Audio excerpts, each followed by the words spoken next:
একটুখানি মালাটা ছুঁয়ে দিই।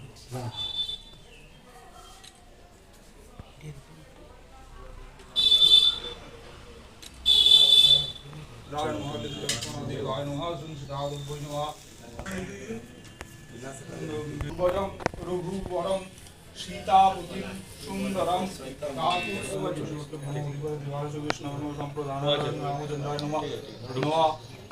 রামায়।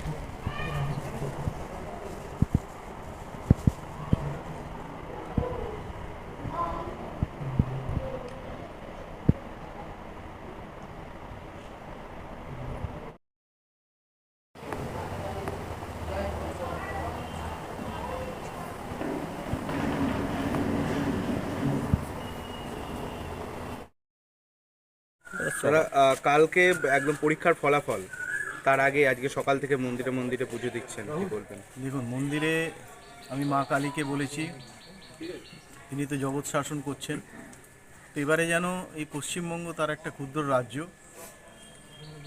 তাকে ধর্মের পথে আনার জন্যে, সনাতনের পথে আনার জন্যে তিনি যেন আগামী দিনে আমাদের ভার দেন, সেই ক্ষমতা দেন, যাতে এখানে যে আসুরিক শক্তি যাদের মধ্যে বিরাজ করছে, সেই আসুরিক শক্তি তাদের মধ্যে থেকে যেন সরে যায়, তারা প্রত্যেকে যেন শুভ পথে আসে এবং সাধারণ মানুষ, শ্রীরামপুরবাসী যারা নির্বাচনে অংশগ্রহণ করে তাদের মতামত দিয়েছেন ব্যালটের মাধ্যমে, তার যে প্রতিফলন, সেই প্রতিফলন যেন সঠিক ঘটে। আগামীকাল যা চেয়েছেন মানুষ যেন সেটাই পান, সেই উদ্দেশ্যে তার কাছে আমরা কামনা করেছি, আশীর্বাদ প্রার্থনা করেছি। আর আজকে রামসীতা মন্দিরে এসেছি, সবথেকে পুরনো এই মন্দির।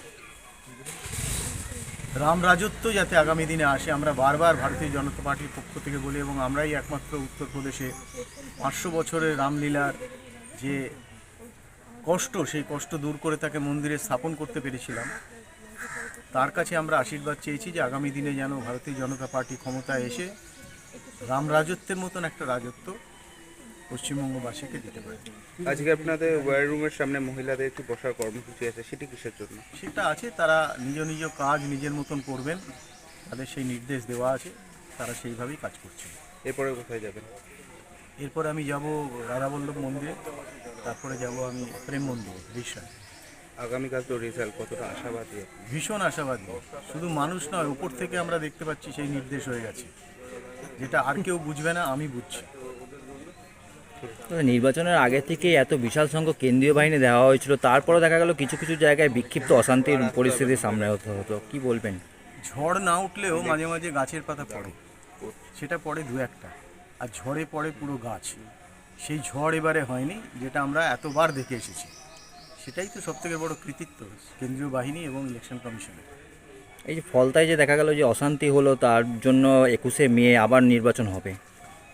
সেই জায়গাটা তো অশান্তির জায়গা, তাকে অশান্তি তৈরি করার জন্য আমাদের মুঘল সম্রাট যারা, তারা ওখানে বিরাজমান, সেই মুঘল সম্রাটদের সেখান থেকে আগামী দিনে সরে যেতে হবে, সেই ভয়ে তারা যেটুকুনি করার করেছে, কিন্তু তাতে কোনো ফল হয়নি। আবার নির্বাচন হবে 21 তারিখে এবং তার ফলাফল তারা পেয়ে যাবে। ঠিক।